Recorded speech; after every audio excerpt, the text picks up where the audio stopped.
Hey guys, welcome once again to Chalk Talk with Big Ben. This is the fourth episode and it's been 3 weeks, so it's going really well. It means I'm getting a lot of questions, and I actually had to double up on one of the weeks. So got quite a few more this time. I'm gonna see if I can get through them all, and hopefully keep it short enough that it's gonna be a watchable video. First off, aggression. What are the best exercises on the deadlift when the sticking point is just below the knee? I can rip the bar off the floor and then it dies out near the top of my shins just below the knee area. Um, well, as far as like exercise suggestions, um, I would say the first thing to do would really be to examine your form, because that sounds like a place to me where you would be having a bad start position. And if the bar's away from your shins, if you're pulling conventional at the start, to where you're not able to pull back, your shoulders might be forward in front of the bar. You're going to have an issue there. Same with sumo. If your shoulders are in front of the bar, you're going to get there, and it rounds your back too much at the start, and so you can get some initial power. But once you get to that knee area, if your form started out bad, as in your starting position, you're not going to have anything to transfer into once you get past your knees to be able to really pull the bar back. And so first of all, I would make sure you're definitely checking your form, making sure that that your shoulders are at least over the bar, and then you're pulling back the whole time and not pulling straight up, which will tend to lead you forward. Exercises that will help this, if your form is great and it's really just a strength thing, I really love pause deadlifts. The way I perform them is I pull, I'll set up my pull, usually perform it without a belt, with a weight that's going to be difficult but is not a maximum effort by any means. And you pull right to wherever that sticking point is. Wherever your stick point is, that's where you pause it. And you stop there for a count, maybe 2 counts if you're feeling crazy, and then you pull the rest of it like a speed rep. And I have found that really does help me push through stick points that have developed in my pulls. So that is my advice for that. Always, and just get stronger overall for the lower back, your hamstrings, and your glutes. Anytime you're increasing those, you're going to make your pull better regardless. Big shot 3. Here's my question. How tight do you like your belt, and where do you think the best placement for it is? My belt, when I'm using a belt to lift, it's a pretty thick belt. Usually I can slide when it's on, I can still put a finger or two in between the belt and my stomach or my rib cage, and usually I line it up so the center of it is right just at my navel, so right at the belly button line. Any higher and it starts getting into my rib cage, any lower it's really digging into my hips. It's more of a comfort thing. The belt is there to provide support, and so if you feel that wearing it one place gives you better support in the lift, that's where you should wear it. So it's really comfort and personal opinion on that.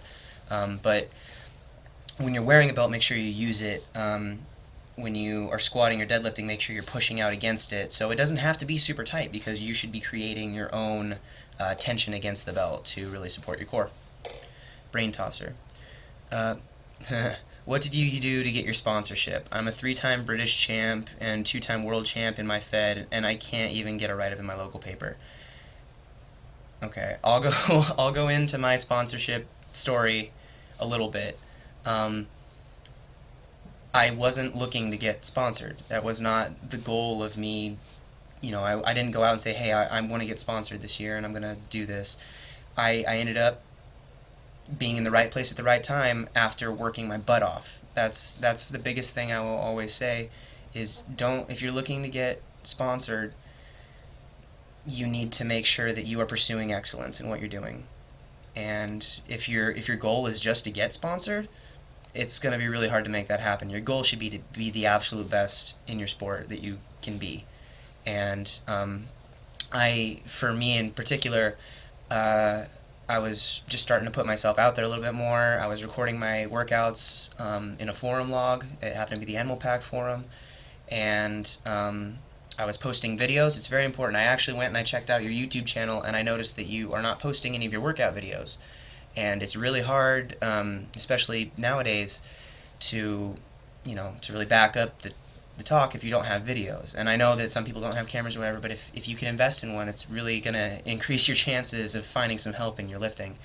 Um, People want to see you doing the big things. I mean, your sponsors are looking to help out lifters who are going to help them represent their company, and so you kind of need to be a really not a figure.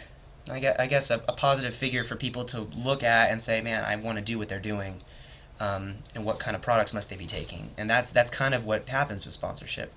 So I was just posting my workouts and posting videos of the things that I thought were cool. It was just something I was doing. Started it on me, honestly, just to work on being better and hold myself accountable.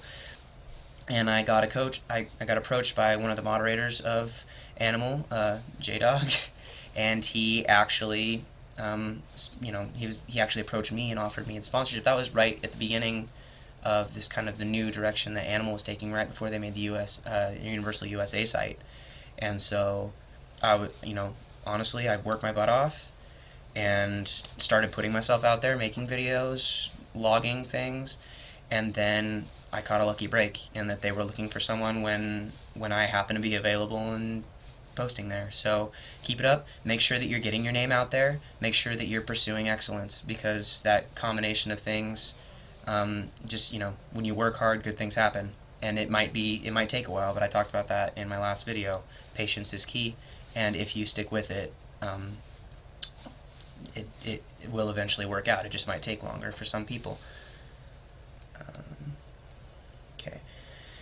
Teriyaki Bowlful. Hey Ben, what's your opinion on heeled shoes for sumo deadlifting? I have VS Athletics, and I am considering pulling sumo because of the proportions of my body. It's hard for me to keep an extended lumbar position in conventional. Alright? If you feel like you're better suited to pull sumo, then pull sumo.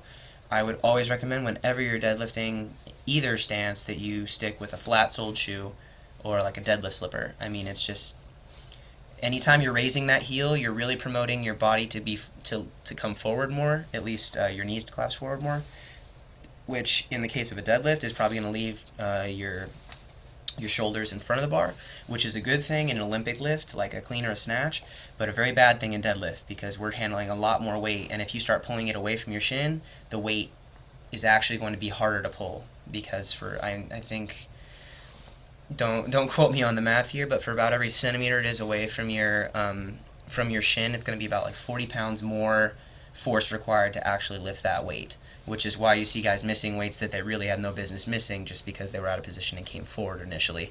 And those shoes do promote that kind of a motion, instead of pulling back into your body like you should be anytime you're deadlifting.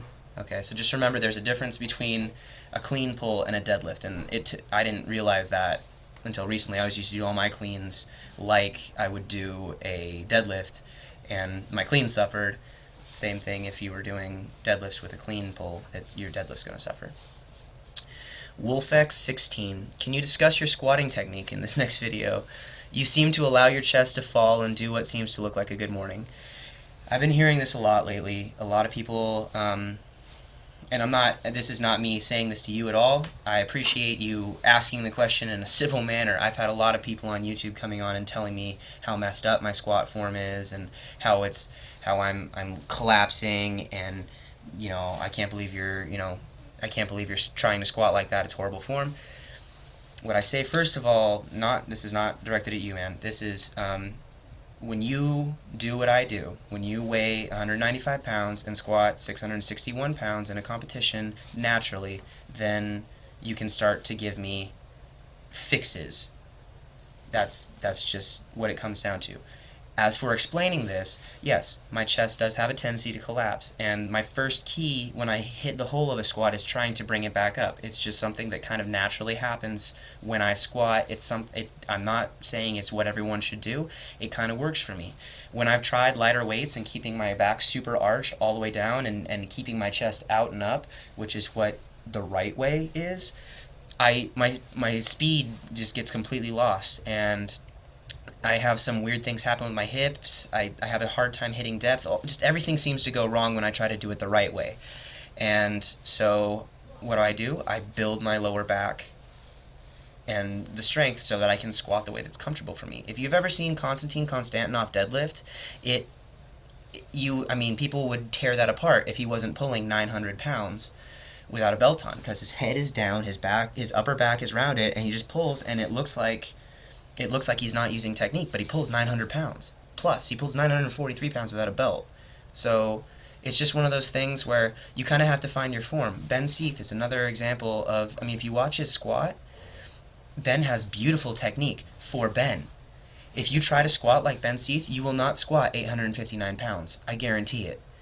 It works for Ben, but that particular style of squatting is so suited to him. It's so customized to his body and his strengths and his build that you couldn't take someone else who's the same size as Ben and have them squat like that and have them reap the same benefits. It's just, it works for him.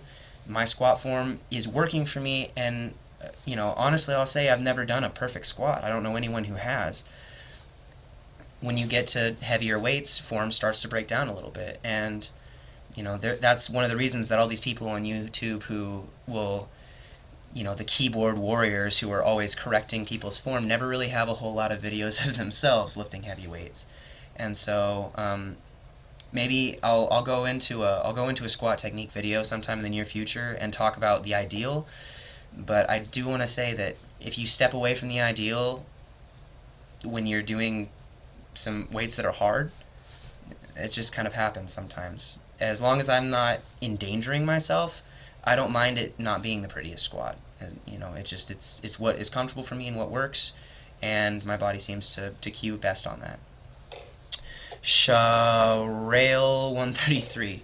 Can you do a short review of Universal Nutrition's creatine powder? Yes, I can. It's awesome. I don't know a single Universal or animal or sports farmer product made by this company that is anything less than high quality. Especially like a creatine powder. It's creatine. You get it in red meat. It's something that it's almost more you just need to take it. It's not the quality of the creatine is less important than the fact that you're taking it. And if you're doing the non-flavored creatine powder, which I believe I have back there somewhere,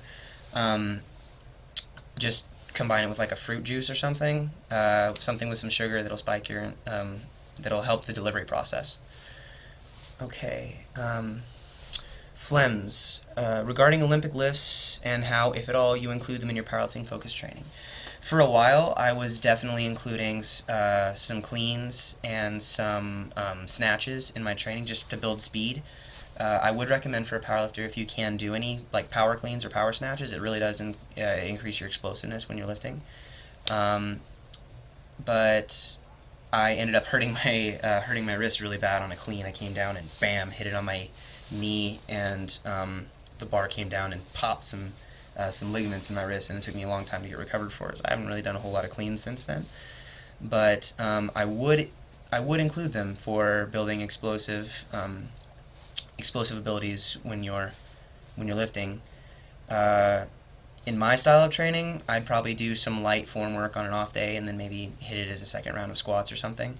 There is a place for training the Olympic lifts, but it also needs to be tempered with the fact that you can't risk getting hurt doing something that's not the sport you're training for. So I would be wary of that. I might go into more detail in that next video. This one's getting very close to the 15-minute mark that I have set for myself, and so I'm going to actually come back and answer these other questions and make like a part 5 for this. But thank you for watching. Keep tuning in. I'm going to have another video up probably in the next couple of days answering those last couple of questions. Train hard, train smart, and I will talk to you soon. Thanks. Bye.